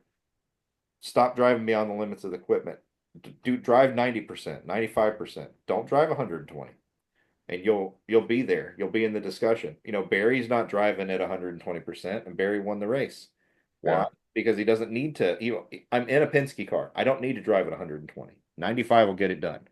That's just another thing that really pissed me off, though. That I mean, especially, I mean, I get it. I get the influence that the guy has on the sport, and granted, all of us in this podcast are fans of a Hendrick driver, but the simple fact that fucking Rick stepped in and said something to fucking Chastain Yeah. blows my mind. I'm sorry, but that's fucking ridiculous. You're not driving those fucking cars. I don't care Well, if you're having to pay to replace them and put them on the racetrack every week. Let them do their fucking job. You well, don't need to fucking be part of it. I'm more disappointed that Justin Marks allowed it. Like, and Yeah, Justin Marks didn't say just whatever, keep doing what you're doing. I yeah, understand the business relationship and the data they get from HMS, but at the end of the day, HMS is not the one paying your checks, your sponsors. no. Exactly. So, and HMS is going to continue to win championships, and you may lose out on opportunities because you dialed your guy back. Yep. He was perfectly capable and shown in that first year with you, like, I can do this. So, And that's what I'm afraid they're going to end up doing to friggin' Hocevar. I agree. Yep, that is a concern for sure. So, let me look. I think that covers everything. They're doing, oh, so one last thing. So, at least for me. So they did a tire test at Charlotte. They did say, um, the Goodyear reps basically said the tires they've got, the soft tire that they ran is basically as soft as they can go with this configuration for this wheel. So like if we need to go softer than this, there's gonna have to be some dramatic changes. So Oh, weird. Like we said, to take it back to a taller and more narrow tire to yep, ultimately bring performance and handling, or well, handling back to show the performance of the drivers instead of just the performance of the car. because you know and it's a chemical like mixture limitation, like the tire compounds they're allowed to use today compared to back then. They can't really go any softer than what they've got without changing the tire compound or construction completely. And it would take a lot of money to do that. So the Well, alter it wouldn't necessarily. I don't think it would take a whole lot of money. But and I've heard they've already made the comment. There's an easy way to fix it. Is to go back to a bias ply tire, and yeah, Goodyear won't do it yep, because there's still companies that make the bias ply tires yep, and create amazing racing in the friggin' the late model ranks. yep. Hoosier Yep, tires do that for the yep. super lates and But everything. Or they won't go back to bias tires. yep, well, and you even look at it. So the biggest problem is still with the current tire, like Goodyear. I don't. I said last week, I feel bad for Goodyear because NASCAR put them in this box with the design of this car. Oh yeah. Now, F1 has three different tire compounds. There's soft, intermediate, and hard, and they have different speed ratings, and you get all these different things. But they can do that because the tires are fucking huge. And same thing with IndyCar and their tire design because They also do. the sidewall is massive on these tires. We went to this ultra thin, low profile tire. Well, you took away all the room to work with. Yep. There's next to nothing holding the tire on from a bead perspective when you mount the tire on the wheel. And so any level of force, if you don't put enough air in it, it blows the bead before it gets going, either through side force or just being too low and the rim punctures it. And if you put You've too made much, it to where we can't run fucking interliners so that when yep. they get flat tires on the racetrack, they're tearing up the fucking aerodynamics on the bottom. So even if they do get them back to pit road, the car's not worth a shit afterwards because And all your fucking downforce is produced underneath the car instead of above the car, which is fucking stupid. and because you increase the size of the brakes, they produce more heat. with a smaller Yep. tire overall in terms of material. Well, what do tires do when you drive, even on your personal car? The They longer build air you pressure. drive, the hotter they get, the more air Yep. pressure they build. You might start 3 pounds down, they gain 3 pounds. Well, if I can only have so much to begin with, like what they've done overall between the brakes, the size of the tire, the size of the wheel, the compounds, the width. Like they took Goodyear's box that was like this and took it and went, you've got this Yeah. little tiny box. So I have a Yeah. hard time blaming Goodyear for any of this at this point when all the mechanical designs of this car are working against them. Like Yeah, it's absolutely stupid. If I was Goodyear, It, I'd be like, screw it. I don't need to build your tires anymore. I was gonna say they also do NHRA tires, and that's another sport that I follow. And And they don't ever have problems there. yeah, they don't have problems with their tires. Yeah. So NASCAR basically put Goodyear in a spot almost like we feel a lot at UPS. I don't think it's this way everywhere in the country, but we see issues with it here where they don't hold the preloaders, the ones that load our trucks, accountable for the shit that they screw up. And we have to deal with it on road. We have to adjust for it. We have to find the packages that aren't where they're supposed to be. We have management anymore. We have some management in here now that's good, but we've dealt for a long time with management that has never done our job. They have no idea. We've had horrible issues with management that's never done the job is now in charge of training the new people, which absolutely does us no good. And like you said, it just keeps shoving us into a smaller and smaller box to where the only ones that are held accountable anymore, like, are us, basically Goodyear. We're the ones that are being held accountable, but you've given us impossible circumstances to be able to perform the way we're supposed to. so we're gonna have this car if they stick to what they've been doing, like the COT. Well, so the Gen 4 or the Twisted Sister, whatever you want to call it, the 90s and early 2000s car up to 2007 was around like basically forever since the late 80s through there. It was around for, multiple decades. The After that, from 2008 to 2012, we had the COT. So we had 4 years of that. Then we had the Gen 6 from 2013 to 2021. So you had 8 years there total. Yeah. Do you think the next gen, as it is today, will make it that far, or do you think we've only got a couple more years before they redesign this car based on the problems it's proved to have at the road courses, the short tracks, and the fits it's thrown them with aerodynamics and the dependencies in the tires? Like, I feel like the next gen volume 2 is probably going to come in the next 3 years. I would hope so. And I'm hoping that the driving factor is another manufacturer coming in, forcing Like go Dodge. back and read like Dodge or Kia or Honda, somebody coming in and forcing them to kind of redesign the cars a bit. Well, I would. I honestly would be interested to see that they don't just. I don't think I think the way they have the platform set and some of the designs of what we just talked about being around, especially around the wheels and the brakes, smaller brakes, narrower tires. Yeah. Don't need to be smaller, but they need to be narrower. You need to take some of that the contact patch away so that there's not as much grip. And but you need to make smaller wheels. You can't run the 18 or 20, what is it, 20-inch wheels they're running on them. Yeah, I think they're 20-inch BBS wheels. So you need to put smaller wheels back on them. I mean, honestly, what was wrong with the wheels and tires that we ran? Nothing. That's true. They made for great racing. They're not.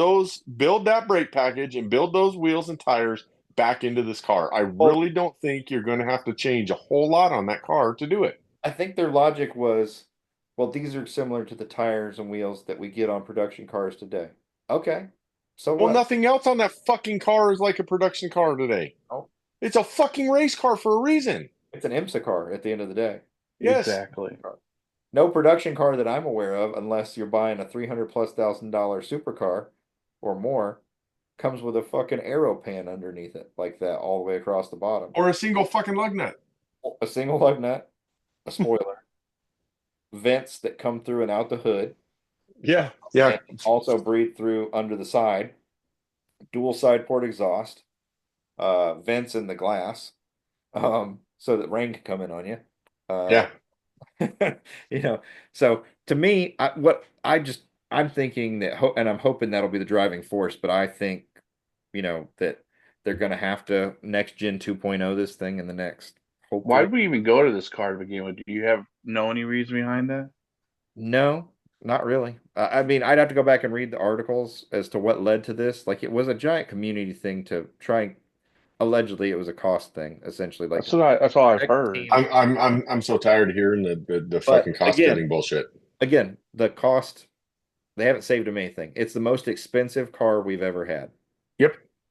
It cost more than what they had before because of all the single source supplier parts. And I'm hoping, some of which are NASCAR owned, I'm hoping if they do go to a next gen 2.0 Weird. or that we back away from some of that, that you get back some of the ingenuity.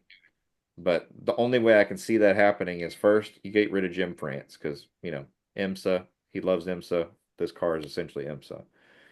And then whoever takes his place in that particular part, Ben, we're well, gonna get fucking stuck with Ben. who, uh, yeah, also a racer, but yeah, I don't know. Who knows where we go from here? But to go back to a little bit on what you just touched on there, all of this was supposed to be brought about as cost cutting measures. Yep. And every time one of them gets a flat tire, just a flat tire, it damages the most fucking expensive part on the fucking car every fucking time. And it's the fucking pan underneath the car. Yeah. Yep. That's the most expensive piece for them to fix on that car, and it destroys it every time. Yep. Yep. That So underpan, they've said repeatedly, is the most expensive part. Quit shoving that all of this is for fucking cost cutting. It's not. Nope. It's a joke. Sorry, I didn't mean to cut you off there, but No. that part's just, it's friggin' infuriating. Yep. So I feel like, honestly, it's Ford's championship to lose. If you look at it, like, they've won it the last 3 years without the best car, and they came out way better this year than they have last year. And between Logano, Cindric, and Blaney, yeah, they don't have the wins to show for it yet, but they've definitely had But the they've got the speed. They've performance. got the performance, and Barry just won for Ford, and he was the fourth Penske car. Like, I'm Yeah. fairly confident. Not only is Penske going to win a Ford title, but they may make up half the final. They may make up half or three-quarters of the final four. I mean, because My- you can say all you want to, but I mean, last year, uh, um, it was brought up earlier in the podcast that, I mean, everybody, no, Larson won the most races last year. No, he didn't. He was tied with Joey at the end of the year. Him and fucking Joey had the same amount of wins. Yep, they tied, and then on top of it, you know, Toyota seems to have figured some stuff out, or at least let's say that Christopher Bell has figured some stuff out, because the rest of Toyota, not so much. Christopher Yeah. Bell, Christopher Bell has figured some stuff out because he's sitting on 3 wins, and I'm just in. started I'm from the just back interested. and easily could have won this race this weekend too. Before they Yeah. had that penalty on pit road, I thought he Yeah. was about to give Larson a run for his money. And I just hope they can keep that momentum. That's what seems to shoot all of them in the ass the last couple of years is they come out fucking hot and then they just seem to shit the bed in the mid-season of the year, mid part of the year. Yeah, definitely. All right. Anything else y'all want to talk about? I can't think of Wanna anything talk- else. I can't think of anything. Talk to your pillow, go to sleep. I understand. Start to sleep. All right. Well, I'm actually waiting so I can go eat dinner. I haven't even eaten dinner yet, so I Same. walked in the door and came straight to this. all right. Well, appreciate your time, gentlemen. Sorry we couldn't keep Blake till the end. I will get our show uploaded, and hopefully you'll be able to join us again, Matt, Damn women. coming weeks. All right, thanks. Thanks for joining us. We had a good time having you on. I hope you had a good time. Yeah, it was pretty fun. So, Good. all right, everybody, have a good evening, and we'll get Nice to meet you, dude. Thanks for joining See us. you, man. All right, we'll see y'all after Homestead. Have a good one.